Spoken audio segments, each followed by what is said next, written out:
दिल जिसे बेपनाह चाहता है, दिल जिसे बेपनाह चाहता है, अब उसी से पनाह चाहता है। नमस्कार, सत श्री अकाल, अस्सलाम वालेकुम। कहिए जनाब, मिजाज कैसे हैं? उम्मीद करता हूँ ठीक ठाक होंगे, अपना और अपने लोगों का ख्याल रखते होंगे। एक और नशिश के साथ आरजे मोहम्मद नईम हाजिर खिदमत है। उम्मीद करता हूँ कि सब सुख चैन से होंगे। यही उम्मीद हमें खुद से होनी चाहिए और यही उम्मीद जो है वो हमें आने वाले कल से होनी चाहिए। पॉजिटिविटी जो है वो हर लिहाज से हर हाल में होनी चाहिए। आजकल का जो दौर है वो थोड़ा सा मुझे ऐसा लगता है कि अनएम्प्लॉयमेंट का दौर है। यहाँ पर जमाना और उनकी जो सोचें है वो तब्दील हो रही है। जमाना तेजी से जो है वो तरक्की पा रहा है। हम में से अक्सर लोग जो है वो जब दूसरों के दरमियान बैठते हैं या फिर बातचीत का सिलसिला होता है या फिर हम मैगजीन्स, टेलीविजन और न्यूज़पेपर पढ़ते हैं तो हमें अंदाज़ा होता है, और ख़ुद भी हमारे साथ रियल लाइफ में यही हो रहा है कि अनएम्प्लॉयमेंट की जो सिचुएशंस है वो तेज़ी के साथ ग्रो हो रही है, बढ़ती चली जा रही है। ये ज़माना जो है वो जितनी स्पीड के साथ ग्रो कर रहा है, जितनी स्पीड के साथ तरक्की पा रहा है, यहाँ पर रोज़ाना ही नई नई इनोवेटिव चीज़ें सामने आ रही हैं। अब यहाँ पे एक और रोना जो आम है कि यार अनएम्प्लॉयमेंट है, नौकरियां ख़त्म होती चली जा रही है। तो आज का जो मौजू है वो खालिसतन इसी चीज़ पर बेस्ड है कि जो नौकरियां हैं ये ख़त्म क्यों हो रही हैं। यहाँ पे जैसे कि हम सभी जानते हैं कि कंप्यूटर का दौर है, कंप्यूटर एज है, टेक्नोलॉजी है, आर्टिफिशियल इंटेलिजेंस है, रोबो साइंस, तमाम चीज़ें, हर चीज़ ऑटोमेट हो रही है।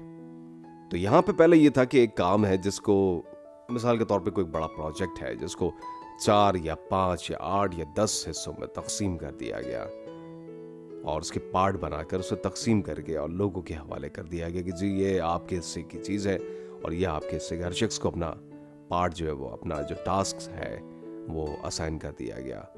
अब जो है वो जैसे कि हम देखते हैं कि हम जिस कंपनी में काम करते हैं या किसी भी कंपनी में काम करते हैं तो वहाँ पे कॉस्ट बचाने का बड़ा रुझान है। और हम खुद भी अपनी लाइफ में ऐसे ही है कि हम जहाँ पर देखते हैं कि हमारी जो कॉस्ट बचती है तो हम उस जाने हमारी तवज्जो ज़्यादा जाती है। जो काम 10 आदमी से लेना है तो वो हम 5 आदमी से लें ताकि हमें कम पैसे खर्च करने पड़े। जो 5 का काम है वो 3 से, और कभी कभी तो 3 का काम या 2 का काम एक ही आदमी से लिया जा रहा है। तो ऐसे ही सब कुछ हमारे साथ और इस जदीद ज़माने में, आते हुए ज़माने में जो तेज़ी के साथ मज़ीद करीब आता चला जा रहा है, उसमें यह होता चला जा रहा है। तो कॉस्ट बचाने का जो रुझान है जिसमें चीज़ों को बहुत तेज़ रफ्तार के साथ बनाना, बहुत एफिशिएंट और सुपर एफिशिएंट बनाना और बहुत लेस कॉस्ट के अंदर। तो पहले मैंने आपको मिसाल दी कि 10 आदमी जो काम कर रहे थे, वो जो 10 आदमी जो इनको टास्क दिया गया था, उनके हवाले कर दिया गया था, वो एक ख़ास सर्टन वक्त पे लाके चीज़ों को हैंड ओवर कर दिया करते थे।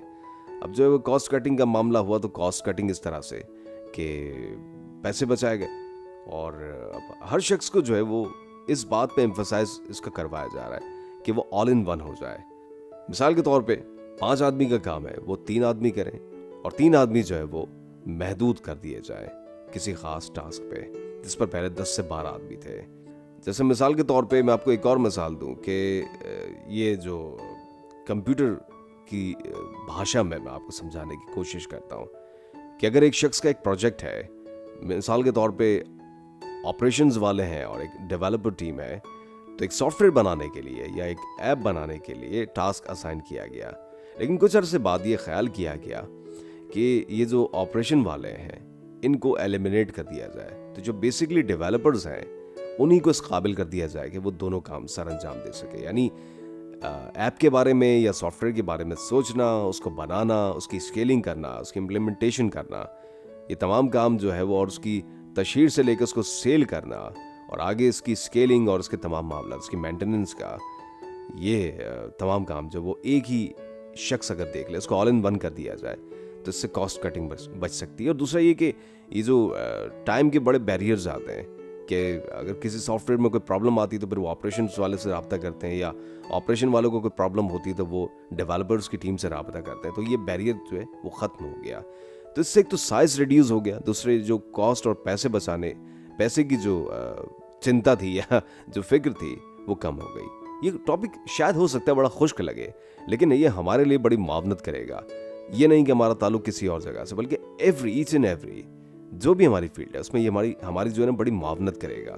तो ये आज की जो दौर है वो ऑल इन वन बनने पर है कि अगर आपको मोर देन वन हुनर आता है, यानी कि एक से ज़्यादा हुनर के मालिक हैं, या अपनी कंपनी में रहते हुए आप दूसरे शोबों के कामों को भी देखते हैं और उनको भी समझने की कोशिश करते हैं, और उनको भी देखने के बाद आप उस काम को एडॉप्ट करते हैं और उस काम को बेहतर तरीके से सरअंजाम देने की कोशिश करते हैं और उस काम में एक्सपर्ट हो जाते हैं, तो फिर आपके लिए ज़्यादा इजी हो जाएगा अपनी जॉब को सेव करना। ये वर्ड बड़ा हार्श में कह रहा हूँ कि अपनी जॉब को सेव करना, क्योंकि आजकल का दौर ही ऐसा है कि अपनी जॉब को सेव करना है।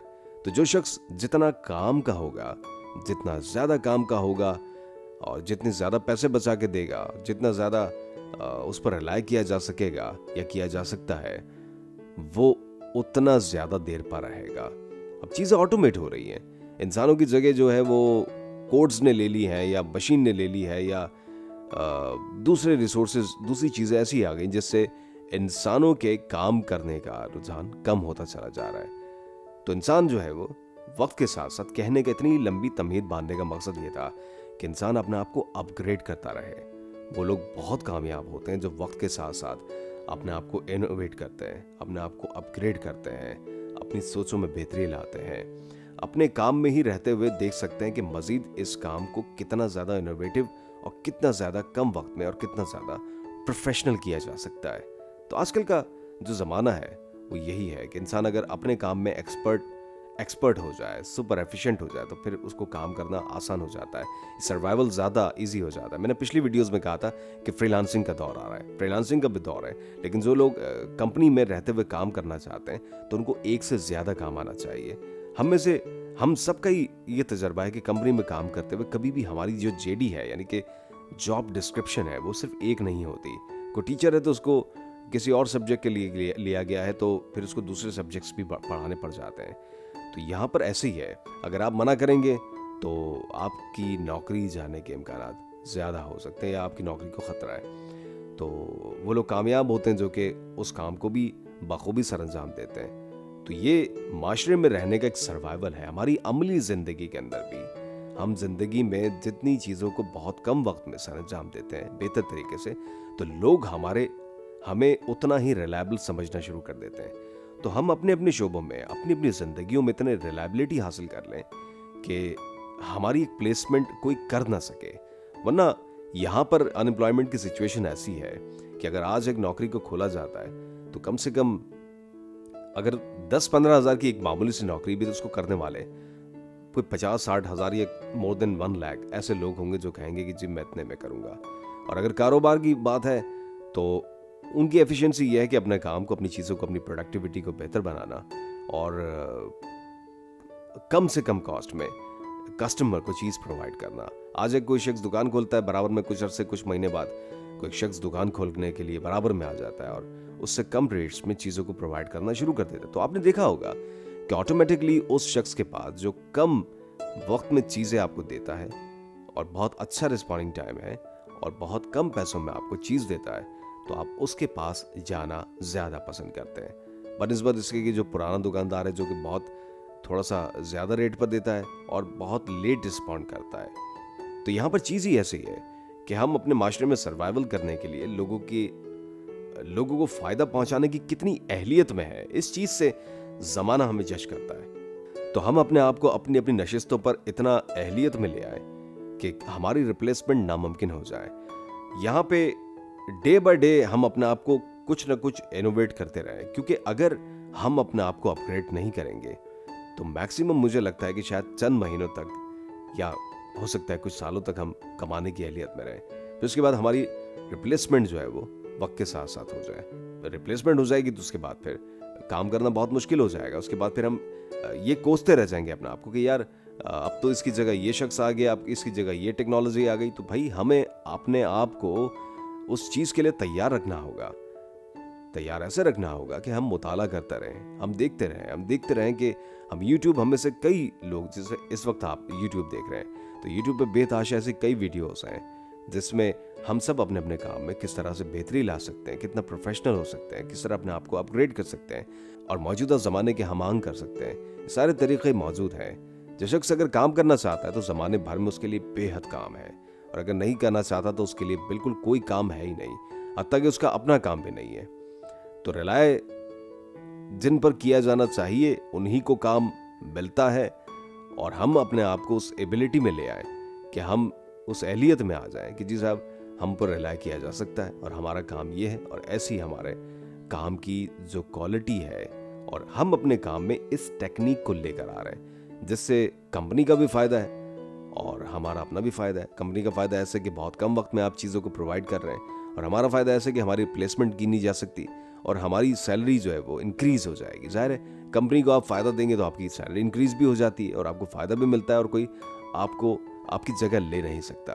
तो जो भी जिसका भी जैसा भी काम है, आप अपने आप को अपग्रेड कीजिए, देखिए आप क्या बेहतर कर सकते हैं, देखिए कि आप अपनी फील्ड में, अपने शोबे में या मज़ीद दूसरे शोबों में जिसमें आप थोड़ा बहुत काम जानते हैं, उसको मज़ीद आप किस तरह से अपने आप को ग्रूम, अपनी पर्सनैलिटी को पॉलिश कर सकते हैं और आगे ला सकते हैं, ताकि आगे जब ये जो खर्चों का दौर है, आगे चीज़ें मज़ीद महंगी होती चली जा रही हैं, तो आगे जो खर्चों का दौर है इसमें हम कामयाबी के साथ खड़े रह सकें और खर्चे उठाने की एहलियत में आ सकें।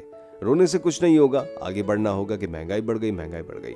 सोर्स ऑफ इनकम बढ़ाइए। सोर्स ऑफ इनकम कैसे बढ़ेगा? सोर्स ऑफ इनकम अपनी एबिलिटी, अपनी जो काबिलियत है उसको बढ़ाने से होगा। दूसरी चीज़ों पर रिसर्च कीजिए, अपने काम में बेहतरी लाइए, अपने काम को भी देखिए कि वर्ल्ड वाइड स्टैंडर्ड्स उस चीज़ के क्या है और उस काम को कैसे अच्छे अंदाज में किया जा सकता है, और दीगर ममालिक के लोग उस काम को किस तरह से सरअंजाम दे रहे हैं।